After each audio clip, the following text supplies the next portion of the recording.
जय Hind and hello guys, स्वागत है आपका आपके अपने YouTube चैनल ज्ञानदेव होस्ट में। और इस वीडियो में मैं आपको बताने वाला हूं Uttar Pradesh public service commission यानी कि UPPSC PCS pre online form 2025 के लास्ट डेट अपडेट के बारे में। बेसिकली गाइस आपकी लास्ट डेट आगे बढ़ा दी गई है। जी हां, आपने सही सुना, आपकी लास्ट डेट आगे बढ़ गई है। जो कैंडिडेट यहां पर परेशान थे, अपने फॉर्म नहीं भर पा रहे थे, और बहुत सारे कैंडिडेट ऐसे भी हो गए जो हार मान चुके थे कि अब हम फॉर्म अपना नहीं भर सकते, तो मैं आपको बता दूं कि आपको यहां पर एक दूसरा मौका मिला है। अब आप अपना फॉर्म 2 अप्रैल 2025 तक भर पाएंगे, क्योंकि गाइज आपके फॉर्म भरने की लास्ट डेट 24 मार्च यानी कि आज से बढ़ा करके 2 अप्रैल 2025 कर दी गई है। अब आप कैसे अपना फॉर्म भरेंगे, इसकी पूरी जानकारी इस वीडियो के अंदर आपको बहुत ही अच्छे से एक्सप्लेन की जाएगी। और अगर आपका कोई भी सवाल डाउट रह जाए तो आप कमेंट के माध्यम से पूछ लीजिएगा। गाइज अगर आपने अभी तक वीडियो को लाइक शेयर नहीं किया, कर दीजिए, और साथ ही साथ चैनल को जरूर सब्सक्राइब कर लेना, क्योंकि जब से ये फॉर्म शुरू हुआ है तब से मैं यहाँ पर आपको लगातार इसके बारे में अपडेट दे रहा हूँ। चाहे वो कोई सा भी अपडेट हो, फॉर्म भरने में कोई इशू आता है तो भी मैं आपके लिए एक स्पेशल वीडियो बनाता हूँ,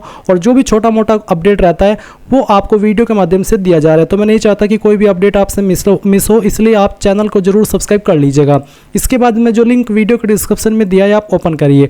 ओपन करने के बाद आपको जानने को मिलेगा कि इसमें आपकी 200 वैकेंसी निकाली गई है। फॉर्म जैसे कि मैंने कहा कि अब आप अपना 2 अप्रैल 2025 तक भर सकते हैं, जो कि आपके पहले ये फॉर्म भरने की लास्ट डेट 24 मार्च 2025 थी।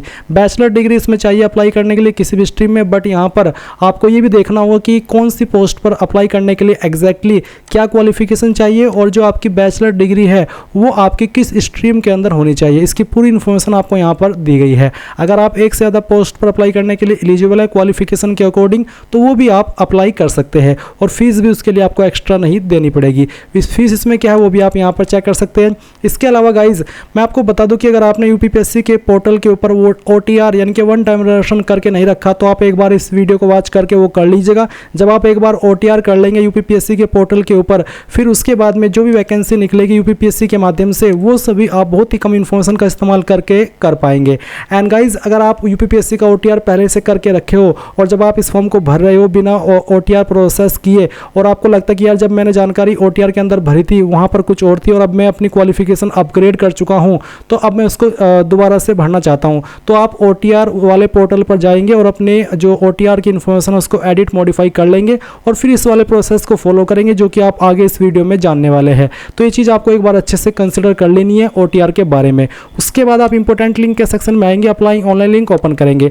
अगर आप इसके ऊपर क्लिक करने के बाद इस वाले पोर्टल पर होम पेज पर आ जाते हैं, क्योंकि वेबसाइट अगर आप किसी अन्य पेज को हम देते हैं लिंक, तो वो ऑटोमेटिकली रिडायरेक्ट होकर के होम पेज पर आ जाती है। इसलिए आप अगर होम पेज पर आ जाते हैं तो आपको यहाँ पर ऑल नोटिफिकेशन एडवर्टाइजमेंट इसके ऊपर क्लिक करना है।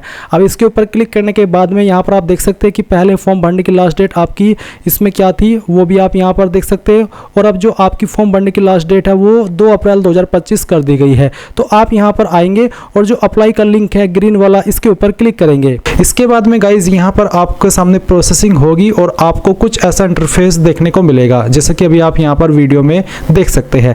आप ऑथेंटिकेट विद OTR सर्वर इसके ऊपर क्लिक करेंगे। फिर आपसे पूछे have you completed your OTR registration, क्या आपने आपका वन टाइम रजिस्ट्रेशन कर लिया है। अगर हाँ तो आप यस करेंगे, अगर नहीं तो नो करके आपको अपना जो OTR है वो करना होगा। और OTR कैसे होता है फिर से कहूँगा कि एक बार इस वीडियो को वॉच कर लीजिएगा, इसमें OTR प्रोसेस के बारे में सभी जानकारी दी गई है। अब आप यहाँ पर जैसे यस करेंगे तो आपको गो के ऊपर क्लिक करना है।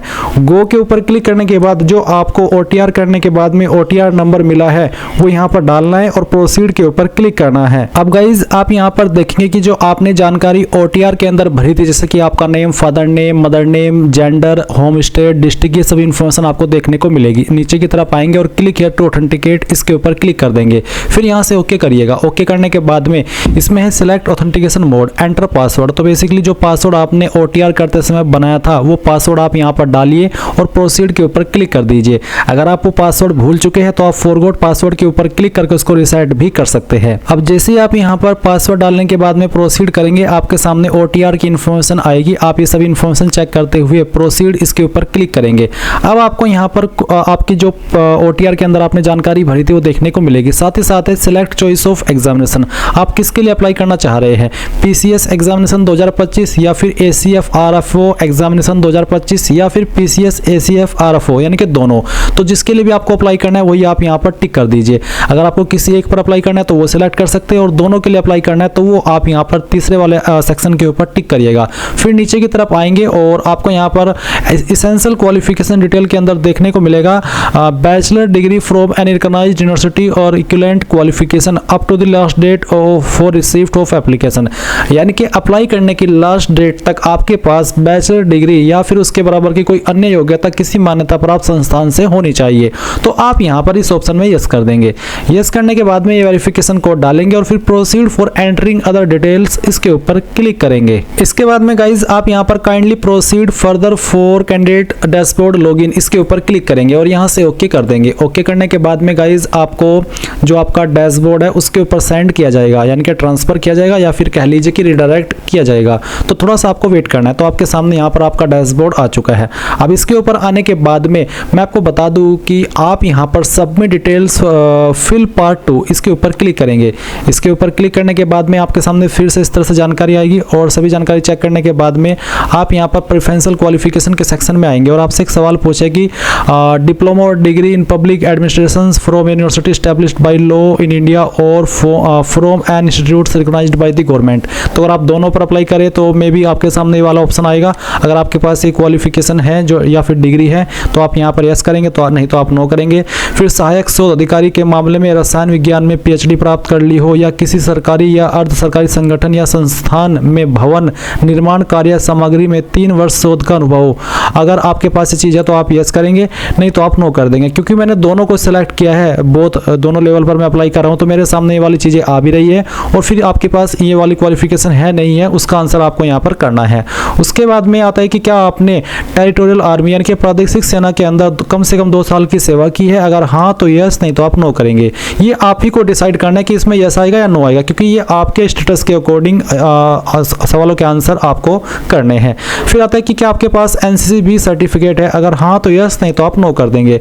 Represented the state in any game, अगर आपने अपनी स्टेट को या फिर यूपी को किसी गेम के अंदर रिप्रेजेंट किया है तो आप यस करेंगे, नहीं तो आपको नो करना है। अब आता है ग्रेजुएशन सब्जेक्ट डिग्री, तो आर यू ग्रेजुएट इसमें यस है। फिर आता है आर यू पोस्ट ग्रेजुएट, अगर आपने PG डिग्री भी किया है तो यस करेंगे, नहीं तो आप नो कर सकते हैं अगर आपने PG डिग्री नहीं की है। अगर मैं यहाँ पर यस करता हूँ तो आप देखेंगे कि post graduation level subject list मेरे सामने है और अगर मैं इसमें नो करता हूँ तो कुछ नहीं आता और यस करता हूँ तो मेरे सामने उसके जो सब्जेक्ट की इंफॉर्मेशन है वो आ जाती है, जैसे कि यहाँ पर ग्रेजुएशन वाली आई हुई है। तो मैंने इसमें यस ही किया है ताकि मैं आपको अच्छे से दोनों के लिए बता पाऊँ। अब आप नीचे आएंगे देखेंगे ग्रेजुएशन लेवल सब्जेक्ट लिस्ट, तो ग्रेजुएशन लेवल पर आपके पास क्या सब्जेक्ट थे, अगर इनमें जो सब्जेक्ट है वो थे तो वो टिक कर दे, नहीं तो आप अदर सब्जेक्ट टिक कर सकते हैं। जैसे कि मैंने यहाँ पर इसमें अदर सब्जेक्ट टिक किया है तो आप देख सकते हैं अदर सब्जेक्ट आ गया। पर अगर आपके सब्जेक्ट इसी में जो यहाँ पर दिए गए इन्हीं में से है तो वो आप यहाँ पर इस तरह से सिलेक्ट कर लीजिएगा, जैसे कि मैं आपको सिलेक्ट करके दिखा रहा हूँ। जो भी आपके पास ग्रेजुएशन लेवल पर सब्जेक्ट थे या फिर जो भी आपका डिसिप्लिन था, इस तरह से गाइज आपको ये सिलेक्ट करना होगा। इसके बाद आप यहाँ पर देखेंगे पोस्ट ग्रेजुएशन का, तो पोस्ट ग्रेजुएशन में भी आपके पास जो भी था वो आप यहाँ पर इस तरह से टिक करिएगा। मैं डेमो के लिए आपको ये टिक करके दिखा रहा हूँ, आप आपके रियल जो सब्जेक्ट थे वो यहाँ पर टिक कर दीजिएगा। फिर आप नीचे की तरफ आएंगे और आपको देखने को मिलेगा specific qualification post through written examination and interview, तो आप जिस पोस्ट के लिए एलिजिबल है उसमें आप यहाँ पर यस कर देंगे। जैसे कि डिस्ट्रिक्ट एडमिनिस्ट्रेटिव ऑफिसर की पोस्ट पर अप्लाई करने के लिए पोस्ट ग्रेजुएट डिग्री मांगी गई है और इसमें अगर आपके पास है तो यस करेंगे, नहीं तो आप नो कर देंगे। इसी प्रकार से फिर लेबर इन्फोर्समेंट ऑफिसर पर अप्लाई करने के लिए जो क्वालिफिकेशन है वो यहाँ पर दी गई है, अगर आपके पास ये क्वालिफिकेशन है तो यस करिए, नहीं तो आप यहाँ पर नो कर देंगे। क्योंकि अगर आप दोनों पर अप्लाई कर रहे हैं तो आपको बताना होगा कि आपके पास कौन सी क्वालिफिकेशन है, यानी कि किस पोस्ट की क्वालिफिकेशन है और किस पोस्ट की क्वालिफिकेशन नहीं है। फिर आता है फूड सेफ्टी ऑफिसर, इस पर अप्लाई करने के लिए bachelor degree in food technology और डायरी या फिर डेयरी टेक्नोलॉजी और बायोटेक्नोलॉजी अगर आपके पास है इसमें बैचलर डिग्री तो यस कर दे, नहीं तो आप नो करेंगे। तो यहाँ पर आपको एक एक पोस्ट को देख लेना है और जो भी आपके पास क्वालिफिकेशन है उसके सामने यस कर देना है और जिस पोस्ट की क्वालिफिकेशन नहीं है उसमें आप नो कर दीजिए। तो इस तरह से मैं आपको यहाँ पर ये करके दिखा रहा हूँ। आपको उसी पोस्ट की क्वालिफिकेशन को पढ़ना है, देखना है कि उसके सामने क्या क्वालिफिकेशन मांगी है और वो क्वालिफिकेशन अगर आपने की है तो उसमें यस कर दें, नहीं की है आपके पास नहीं है तो आप उसमें नो कर दीजिएगा। जिन जिन पोस्ट के लिए आप एलिजिबल है क्वालिफिकेशन के अकॉर्डिंग उसके सामने आपको आंसर यस में कर देना है। है। फिर आपसे पूछे डू यू नो हिंदी इन देवनागरी लिपि। देवनागरी लिपि यही होती है जो कि यहाँ पर आपको दी गई है, ये वाली, इसको देवनागरी लिपि ही बोलते हैं। तो ये आपको आती है, आप इसमें यस कर दीजिए। इसके बाद फिर आप नीचे की तरफ आएंगे, एड्रेस देखेंगे और आता है I accept the above declaration, इसमें आप यहाँ पर यस कर देंगे। और उसके बाद जो सिक्योरिटी कोड या फिर कह लीजिए कि कैप्चा कोड आपके सामने आया है, ये कैप्चा कोड आपको यहाँ पर भरना है। और फिर आप प्रीव्यू फॉर्म इसके ऊपर क्लिक करेंगे और यहाँ से आपको ओके कर देना है।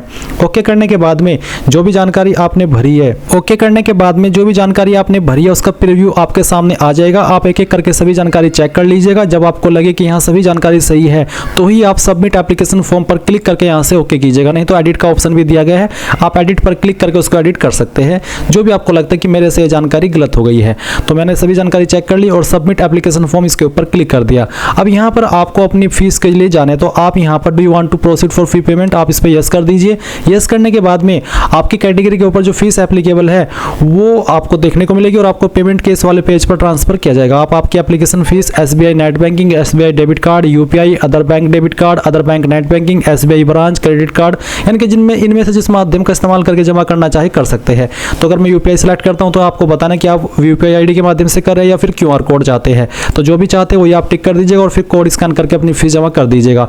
मान लीजिए आप फीस जमा कर रहे हैं और कोई एरर आ जाता है और आपकी फीस पे नहीं हो पाती बट आपका फॉर्म सबमिट हो जाता है, तो ऐसे में आप क्या करेंगे? ऐसे में आप जो लिंक मैंने इस वीडियो के डिस्क्रिप्शन में दिया हुआ है अप्लाई ऑनलाइन लिंक वाला हमारी वेबसाइट का, वो आप ओपन करके इंपोर्टेंट लिंक के सेक्शन में आकर के पे एग्जामिनेशन फी इसके ऊपर क्लिक करेंगे।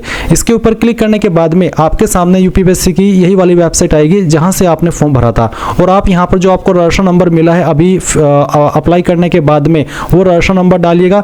डेट ऑफ बर्थ यहां पर सिलेक्ट करिएगा, वही डेट ऑफ बर्थ जो कि आपने इसमें भरी है OTR के टाइम, और फिर वेरिफिकेशन कोड डालने के बाद प्रोसीड फॉर पेमेंट कर दीजिएगा। आपको डायरेक्टली पेमेंट के पेज पर सेंड कर दिया जाएगा। और अगर आप फीस पे कर देते हैं और वो अपडेट नहीं होती तो फिर आप यहाँ पर देखेंगे डबल वेरिफिकेशन ऑफ पेमेंट, आप इसके ऊपर क्लिक करेंगे और अपनी फीस को यहाँ पर update your transaction ID bye double verification mode, इसके ऊपर क्लिक करके अपनी फीस को अपडेट करा देंगे। इसके लिए आप यहाँ पर सिलेक्ट एप्लीकेशन फी टाइप, तो इसमें आपको डायरेक्ट रिक्रूटमेंट सेलेक्ट कर लेना है।